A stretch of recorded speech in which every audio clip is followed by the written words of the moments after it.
All right. Good afternoon, everyone. I'd like to start by welcoming everyone to this Crisis Communication Management webinar delivered by me, Hanna Aljor. I'm a partner at Meirc Training and Consulting. And a couple of minutes, if you don't mind, or less, to introduce you to the company, or actually introduce the company to you. The company is 57 years old.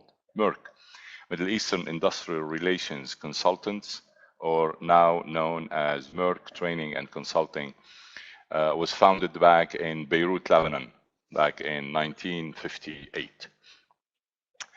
This part of our service for our associates and our customers to just add to their knowledge and hopefully to be able to answer any of their concerns and their questions. Well, crisis communication management is the study of a crisis, is the study of communication and how to manage both, or actually how to manage the communication part during a crisis. Before we go ahead and start, allow me to ask you to please, if you have any questions, the webinar is about 1 hour long. So we'll have about maybe 30 minutes, 35 minutes of me talking. So you'll have to, you'll have to suffer with that, listening to me. And the rest of the time, the remaining 30 or 25 minutes, if you have any questions. So if you think of a question, please write it down. You can type it where it says on the screen. If you have any questions, show your name, write your name, or actually your name will automatically show. And my colleague who's sitting next to me, Ms. Alisar Nasruddin, will be able to take your questions. And then, as I said, towards the end of the webinar, we will go ahead and answer your questions. Okay. A crisis, by definition, is any situation that is threatening or could threaten to harm people or property, or it could seriously interrupt business, significantly damage reputation, and or negatively impact the bottom line. Now, if we look in depth into this definition, there are many keywords in there. Threatening or could threaten, these are important keywords that we need to pay attention to. Harm, meaning a crisis, I would say 100% of the time is harmful. That if we don't contain it, if we don't manage it well. The harm could impact either people and or property. And as a result, most of the time, it will result in interruption of business and damage to the reputation of our business. Many authors and many people wrote about a crisis and crisis management. So there are plenty of definitions. According to the definition we just talked about, and which is showing in front of you on the slide, a crisis then can create two threats or two types of threats. The first type, a related threat, could be public safety. The second type or kind could be financial loss. And thirdly, reputation loss. Now, any incident or any accidents related to industrial accidents where product could be lost, lives, God forbid, injuries, fatalities could also be the result of it. That would be the public safety, link, if you want, of a crisis. Anytime the crisis could create a financial entity. We are not too far from the 2008 and 2009 financial crisis, the world financial crisis. That was a crisis, and it did threat, it did interrupt businesses, and for some organizations and companies throughout the world, it resulted for sure in damaging their reputation, and some of those businesses went bankrupt. This is as far as a financial crisis. You know, disruption of operations could occur, the creation of, or a loss of market share, the purchase intentions, lawsuits sometimes could result from that. So all of those are related to the financial part. The third kind of a crisis is, or the third related result, if you want, could be reputation loss. How many companies that you know of lost their reputation, which in in return maybe caused the loss of the business, the bankruptcy of some business due to some crisis that happened, and unfortunately they did not handle it well. They did not handle it well, maybe operational wise, and definitely as far as the communication part of it. So as we could see clearly, these three threats, the public safety, the financial loss, and the reputation loss, are all interrelated. They're all somehow linked, because injuries or death, God forbid, usually will lead and result in financial losses, and then of course definitely reputation losses. Okay, so this is as far as the definition and as far as our perception of a crisis. The types of crisis, as we said, during a crisis, the environment is stressful. It's a period filled with difficulties. It may result in strikes, and we have many examples. A good example nowadays, a few weeks ago, the Air France, pilots, they don't like the addition of their overtime. They wanted to fly more hours but not get paid for it. So it may result in a strike. How many times a whole continent was crippled by a strike, by an airplane or a train or whatever. So that could be, if you want, a result if it's not well managed. It could be due to a takeover, okay? A financial takeover, we're talking here. A big company would like to swallow, quote unquote, a smaller company, buy it. It could be a hostile takeover, or it could be a regular negotiated takeover. But one of those two parties did not like that. A product or service fault, I'd like you to start thinking about some of the examples that towards the end of this webinar we will be discussing, giving you examples of any of those, whether it's a product or service fault, a takeover example, strikes, or as we see on the slide, the fourth type, natural disaster. Yes, a crisis may happen due to a natural disaster. Back for the tsunami, when the earthquake hit Japan a few years ago, it was a disaster, a natural disaster, but that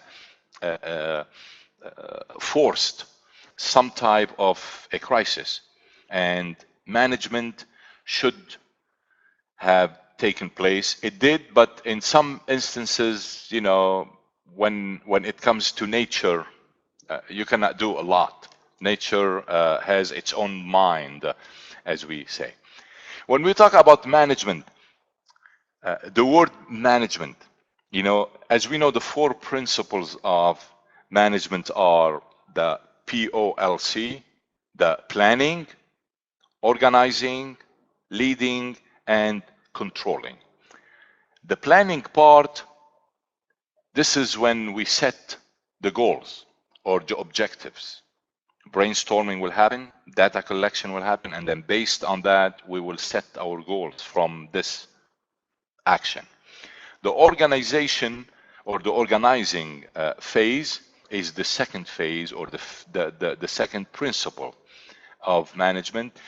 This is when we need to know, as I usually put it, who's going to do what, when, where, and how. Okay. Of course, panic is gonna be, all over the place, and but we still need to be unpanicky, to relax, to have an open mind, and to have a clear mind to see where we should go from there. Of course, the leading part, and which is the third principle of management, is the execution, the implementation of whatever we decided. Of course, with a team leader will be involved in that. And last but not least, the fourth principle of management, which is the control or the monitoring, the evaluation, the assessment of, okay, what happened and where we are going. Usually, during a crisis, there are normally three phases. Okay, we have a first phase is the pre-crisis. This is when preparing ahead of time for any crisis. A plan B, plan C, always being proactive, meaning having the crisis team ready, having sometimes maybe going through some mock drills, drills of some scenarios that a crisis is happening and what we should be doing. The second phase is in the crisis itself or during the crisis. This is where the response to an actual crisis event happened. And the post-crisis after occurs after the crisis has been resolved. What are the efforts by the crisis management team? How was the communication? How was it handled? And so on and so forth. Okay, moving into more types of a crisis. It could be financial crisis. It could be technological crisis. The financial crisis, as we said, a good example of that is the 2008, 2009 world financial crisis. Technological crisis, also many examples. I'd like you to start thinking about some of those examples. A crisis, a panic happened due to some technological error or technological issues. A crisis of malvolence in French. This is when an organization, when opponents to the organization use any criminal means or other extreme tactics for the purpose of expressing any kind of hostility or anger towards a company. Some sample crises includes product tampering, kidnapping, malicious rumors about some product. Of course, rumors are not true. Industrial espionage, so anything to hurt the other company. Also, it could be a crisis of deception, false advertisement. But of course, if the company or the organization is caught doing the false advertising, that would be considered deception, and it may face a major crisis from customers all over. And as we said, a natural crisis, a natural disaster. We need to be ready for all of the above.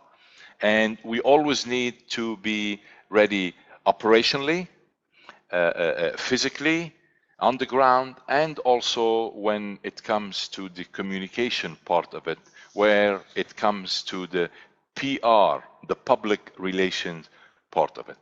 As we all know that a public relation department is a part of its homework, if you want, or its duty is as simple as make sure it builds, it maintains, and or polish the reputation, the image of the company. This is what we do in PR. If you are in a PR department, this is what you do. In case of a crisis, it is a big challenge because your job will get even more challenging, harder to be able to wipe a rumor, make sure what is going on is the the right thing to do, and to face the public, to face your stakeholders, to face media. And facing the media, from my own experience being on both sides, on the media side and on the PR, the organizational side, it's not too easy, especially during a crisis. A media personnel is there to get news, so they will dig, and once they're done digging, they'll dig some more for any kind of news. So that would be a challenge also for you. How would the crisis affect your organization? This is a very important question that you need to ask yourself. And do you have a plan in place to manage this crisis? And here, the focus is to manage it from a PR standpoint, not operational, not, each department will have their job. For example, if it is a technological, the IT department will take care of this. If it's a public safety, your fire department, your emergency team will take care of it. Your job is to handle the crisis from a PR point of view, meaning how to communicate to your publics what is going on, to your stakeholders, the truth about what is going on. Some of the characteristics of a crisis, the common characteristics, usually it happens unexpectedly. Okay, of course you tell me, yeah, but there are crises that we know it may happen. Of course, if your business is not doing well, and you may go into, God forbid, a company may go into bankruptcy, or you're doing something illegal, and at some point some company will be caught. Yeah, but most of the time a crisis is a situation which occurs unexpectedly. We don't expect it, boom, surprise. Time is of the essence. You need to get the truth, get the news out as soon as possible. Don't let other people tell what is going on, other people not related to your company and your organization, of course. So time is of the essence. Decisions are required, and are required quickly, under a lot of stress. And you need to make the right decisions, because if you don't, that may make or break the reputation of your company. Actually, that may make or break your company overall. Another characteristic of a crisis, the demands of information from your stakeholders. Your phone is not going to stop ringing. Okay, your stakeholders, they need to know. Your stakeholders, whoever is related to your job, whether it's the government, whether it's financial organizations, your bank, your customers, your employees, they want to know what is going on. So a lot of demands of information will be, knocking on your door. Also, everyday business becomes difficult to conduct. The routine 8 to 6 or 8 to 5, it doesn't, because for many reasons, many causes. Your employees overall now are under a lot of stress. The environment, the rumors that are going on, what they hear on the news, what they see on the news. So that routine, everyday normal business would become a challenge, actually, would become very difficult to conduct. Also, a sense of loss of control. We don't know what's going on. We need to let the people know what's going on, but we can't, because we don't know. We don't have the whole details about what's going on. And last but not least, of course, there are more than those characteristics. An image and the image and the reputation of your organization, most of the time, they do suffer. That if you don't handle your crisis well, if you let your crisis get too much, too big, too large, if you let it explode.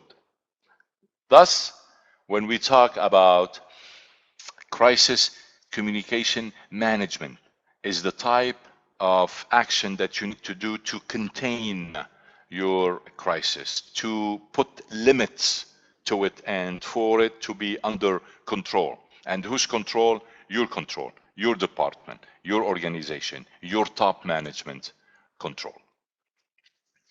The stakeholders we're talking about are plenty. As I said, it could be the government, the environment, NGOs, nowadays, if it is related to some industrial mishap or whatever, your shareholders, management, local community also, they need to know, they want to know. Most of the time, the local community are the families of your employees, and they are a major stakeholder there. Your suppliers, they want to know, will they get their money? Will the business be, keep on going as before? Consumers and customers, and so on and so forth. All of those are examples of your stakeholders. Circle the wagons. These are steps that you need to take while you are managing a crisis from a communication point of view. Once again, circle the wagons is an idiom in English. It's, when you need to defend yourself. A long time ago in Western movies, when there's a wagons, a convoy of wagons, and they were attacked by some enemies, what they do is they form a circle, and then they start defending themselves. So this is what you need to do. You need to be, even though here we said you need to defend yourself, but don't appear as you are defending yourself. No, appear as in the offensive, because especially most of the time, some crises are due to, misperception or some rumors. So you need to really go on the offense. You should be in control. Anytime, at any point that you need to go out and talk to the media, whether through a press release, whether through a press conference, an interview, TV, radio, you want to make sure, first thing you need to do, and last thing you need to remind them, you are in control. Any type of any news anyone needs, they will have to get it from you. Otherwise, these are considered rumors as far as you are concerned. The second step is you need to know what's going on, what happened. You need to do an investigation. Okay? Sometimes you may be asked by media about what is going on. Please, two things don't ever say. I beg you not to say it. Don't say, I don't know, because that will be a big trouble for you. And second, don't say no comments. Okay? There is nothing such as no comments when you are facing the media. Okay? Say anything. The case is under investigation. We're trying to find out what's going on. I will make sure that I will let you know as soon as we know something. Because the fact that you said no comments, we are human, and our human natures, usually we assume that you're hiding something. You're not telling us the truth. And anytime you are, whether one-on-one interview or even one-on-one chit-chat with anyone from the media, there isn't what we call or consider off the records. Everything you say is on the records. We go back to say, media are there, media personnel to create news, to make news. And guess where they're going to get the news? Of course, from you, in a case where you have a crisis. Understand business impact. How much will this crisis impact your business? Financially, reputation-wise, safety-wise, you need to understand what is going on and what will occur. Always listen carefully. We go back to the title of this webinar. It's Crisis Communication Management. The most important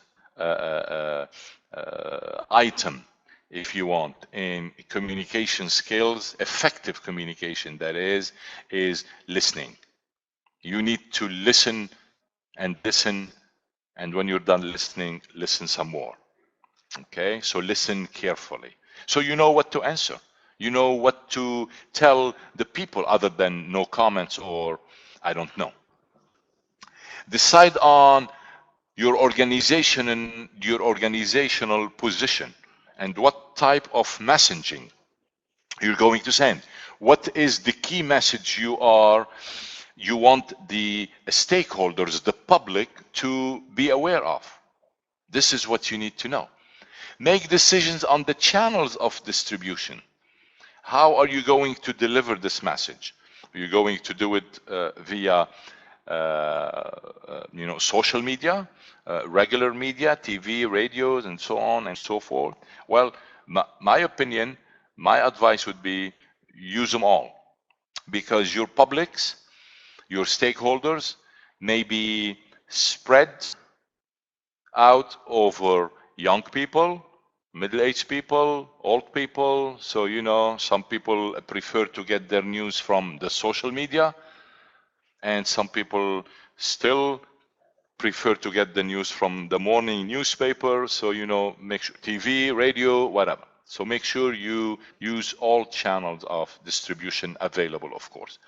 Monitor the reaction of your stakeholders, the reaction of the media, the reaction of your employees, your customers, the suppliers, whatever, whoever, and then you need to react appropriately, okay, as needed. If rumors are going on, you need to come up with a press conference. If the crisis is still going on and God forbid fatalities are going on, you need to come up with some statistics, some numbers, some news. People would want to know, and it's only fair for them to know, especially your stakeholders. And this is the fourth principle, as we mentioned in the management principle, the evaluation, the assessment, and follow up, and most importantly is the learning from the process. What happened? How did I manage it? And what should I do better the next time? We talked about the key messages or the crisis messages. Okay, as we said, as a crisis, you need to always have a crisis team, a crisis communication team, to be specific, because we are talking about the PR department here. Okay, those people should plan their messages. Time, as we said, is of the essence in such situations. People, stakeholders want to know what is going on. What are the news? Are the rumors that we are hearing correct or not? People may have their money at stake, their loved ones' lives at stake, so they do need to know.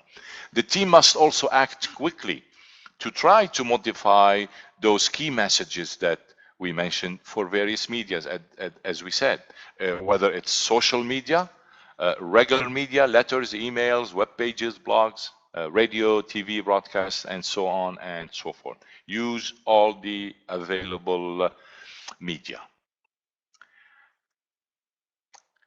How to handle a crisis communication, how to manage it, how to handle it. Definitely develop formal social media policies, how to deal with the social media, when to contact, what to contact, who to contact, What media should you go after? Monitor internal and external communities within your organization and outside of your organization. Make sure, especially nowadays, engage online communities. Most people now, especially the young generation, they get their news from the social media. Always act as first responders by acknowledging if there is a mistake, saying, yes, there was an accident, it resulted in so and so and so and so. We don't have the full details. Investigation is going on. We're trying to get to the bottom of the case, and you go from there. Make sure you always update your stakeholders. Some of the signs that an organizational crisis may be brewing or going on, those are long-term. Those you can expect, okay, or anticipate those kind of a crisis. For example, lower earning and revenues. If it go on for a quarter after quarter after quarter, increased employee turnover, or people are leaving your company. You need to ask yourself why, what's going on. Reduced market presence, market share. Also, all these could be signs of an ongoing crisis that if you don't manage it well, if you don't handle it well to be able to contain it, it will explode in our face. Also, a decrease in customer satisfaction and customer interest could be a sign of an organizational crisis. An increase in cost and high structural cost, all of those could be signs that something may not be going right. Something may need to have some a closer attention to it. A survey of 114 Fortune 1000 companies revealed that large American corporations, on average, listen to this, on average, face about 10 crises per year. That was a study done by Mitrov, Poshand, and Srivastava back in 1989. 10 crises on average per year. So I'm not sure what type of organization you are involved in, what kind of crisis you are involved in. And, guys, a crisis doesn't always have to result in, God forbid, fatality or something. Reputation, as we said, could be the cost. Financial losses, losing one of your major customer, that's going to affect your company negatively. Already, we are at almost, we still have a few more minutes. You remember what I asked you first? To think of any kind of a crisis that occurred, I don't know, maybe within the last couple of weeks. We are aware of one major one that, and I am personally following how this specific company is taking care or handling the communication part, at least, of this. So please, list 2 international crises where, in your opinion, was handled successfully, and the other one was a failure due to the way communication was managed. Before I'll tell you or my examples of them, and we will talk a bit about them, I'll give you a few minutes, if you don't mind, where you could type just give me any names of any international crisis. One that happened not long ago, one that happened about 2-3 years ago. These are major ones. What happened about 5 years ago? Okay. So while you are thinking of some international crisis what happened, and I want you to tell me one that was handled well and the return was really good, and one that wasn't handled too well and it resulted in a failure. and in a bad financial, a bad reputation, and a lot of losses. So do we have anything?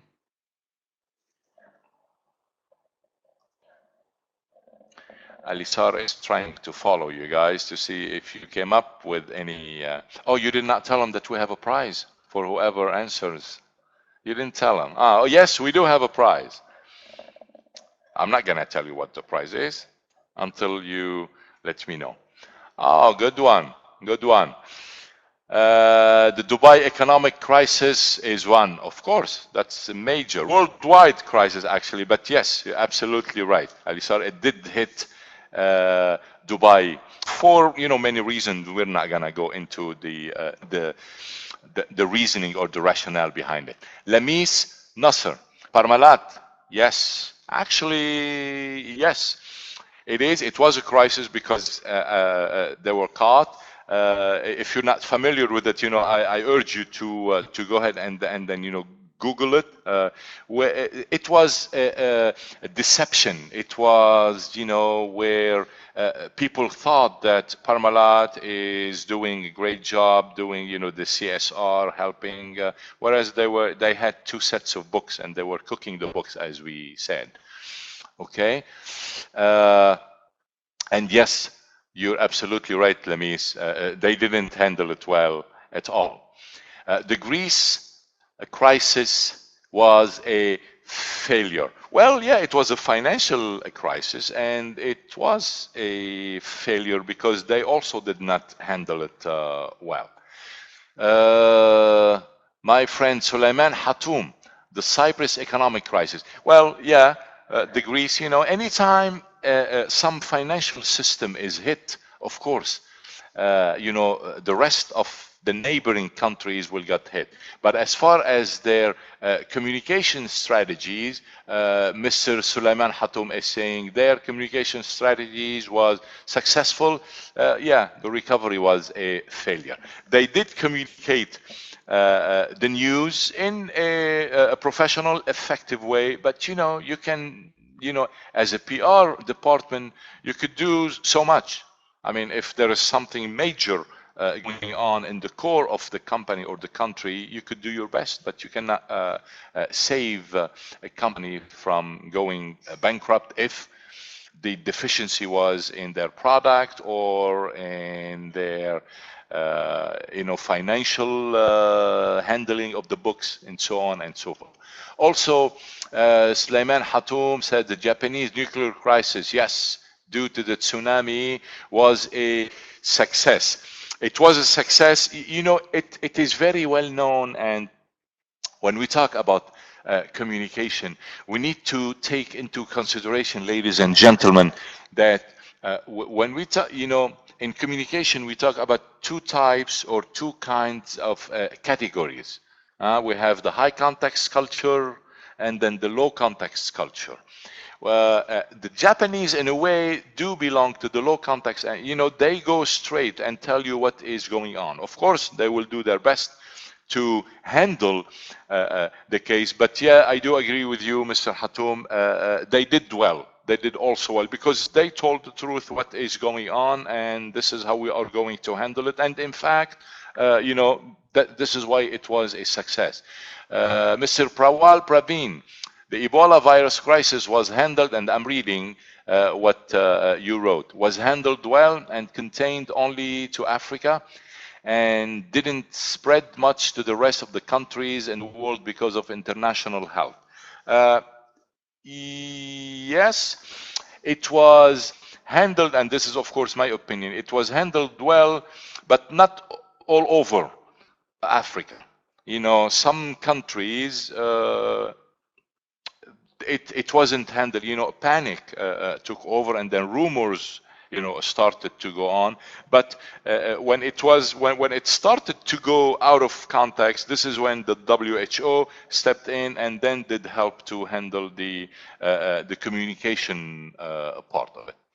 Okay, I think this is all the suggestions that we have. you all win with us. Hugs and kisses to all. And let me tell you a couple of the cases. The Tylenol case.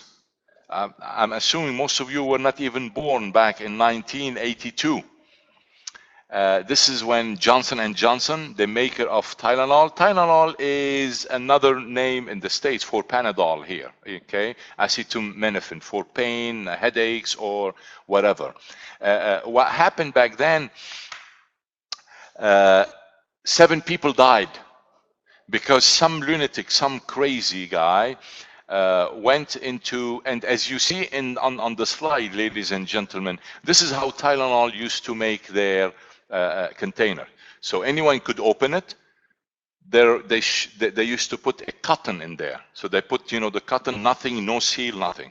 And they used to have them as capsules, meaning you can take them apart and the powder, the medicine is inside. So some crazy individual, which by the way, they could not, catch, they still don't know what went on, went into some drugstore, supermarket, they sell them their OTC over the counter, and then he put, instead of the medicine or mixed with the medicine, some cyanide, okay? And then he killed 7 people. Of course, investigation started right away from autopsies, and they were able to relate those people who died just took within 2-3 hours a dose of Tylenol. The beauty of this campaign, the way it was handled, Johnson & Johnson was all open about it, all frank, all honest. They did their utmost to make sure people, the public health in general, is protected. And guys, if you go back to 1982, internet did not exist, emails were not, all of that. So they used phone calls, they used fax machines, and they were able to contact. They set a crisis team, and they were able to contact every major hospital throughout the United States, every major clinic, every major supermarket or drugstore that sells Tylenol, and ask them to take them off the shelves. And they had open lines for anyone who needs any question, anything. By the end of this crisis, or the management and the handling of this crisis, the CEO back then, if I'm not mistaken, Mr. Meirc, I think, was named one of the top world CEOs in the world. So because he did handle it right. The Procter & Gamble logo case, if you look good there, this is, malvolence, some rumors going on. Now, some people decided that, the Procter & Gamble, the maker of many things, tissue, Pampers, and so on, they looked at their logo, and then they found 2 horns, devil horns, and then the number 666, which, so they came out with, they worship whatever and whatever. It takes a lot of imagination and a lot of people with free time on their hands to come up with things like this. But also that was a crisis for them, and they had to handle it. Therefore, they're not using this logo much nowadays. They go back to their P&G logo. Okay. Oh boy, the British Petroleum oil spill back in 2010 that submerged, if I should say, the Gulf of Mexico with nothing but fuel. Yes, nothing but fuel. It went into a major crisis. 12 people died, lost their lives. The whole base or post of the refinery was, blown away, and the estimation of the costs back then was almost $38 billion. Yes, $1 billion with a B. And it's still going on now. How did they handle it? They handled it, my opinion anyway, miserably. Why? Because they kept for about 3 to 4 days denying that, nothing, it's not major, it's a small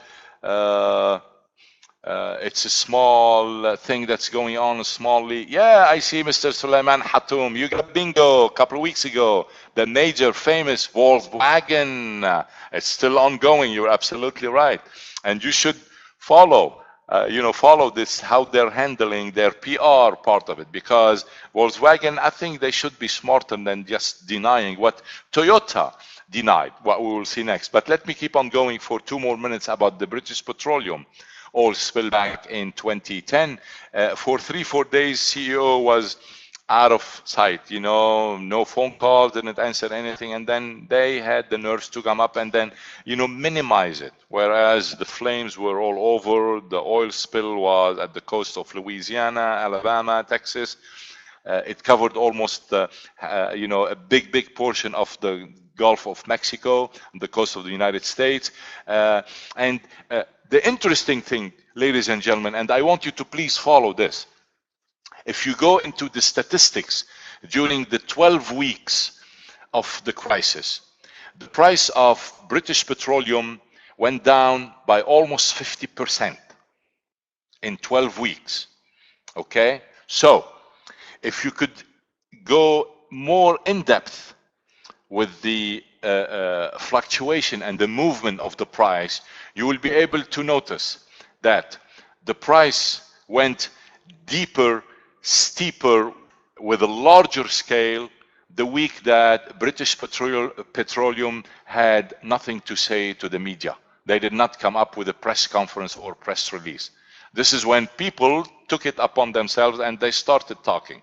Whereas the days or the weeks when British Petroleum management, PR department, went out and gave news, of course, the price kept on going down, but instead of going down, let's say 8% per week, it went down maybe 2 to 3%. So that will show you how important is your quick response and then your continuous, your ongoing response to during a crisis.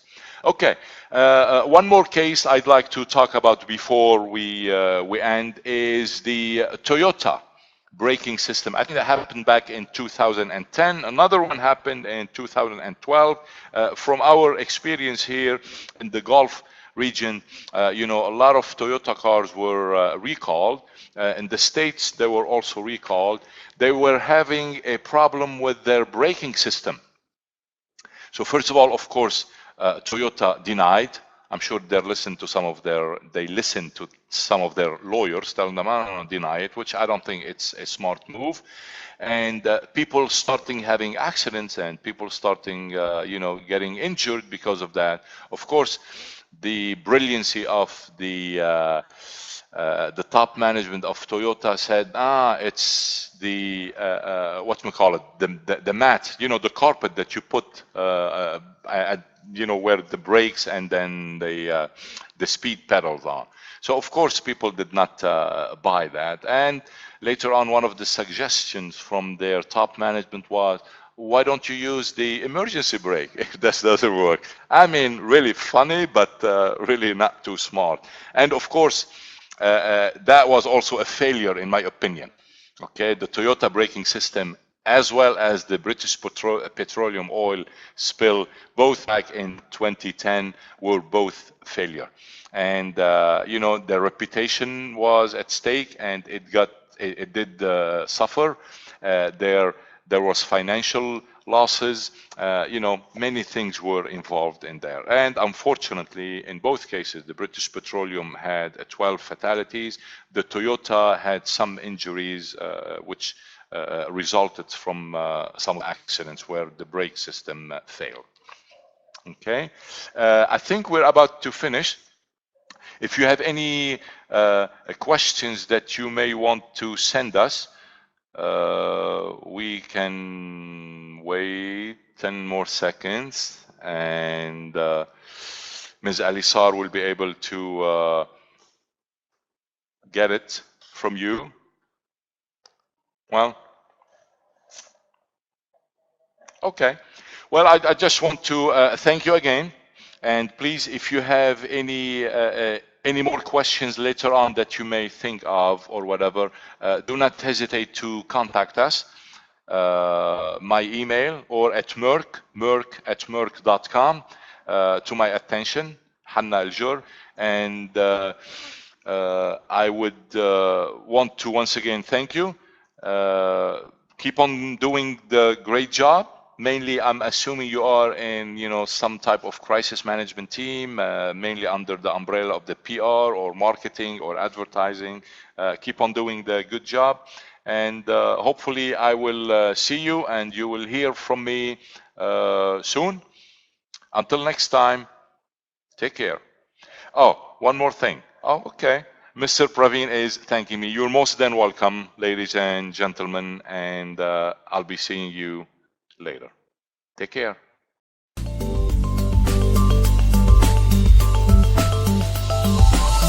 Meirc.com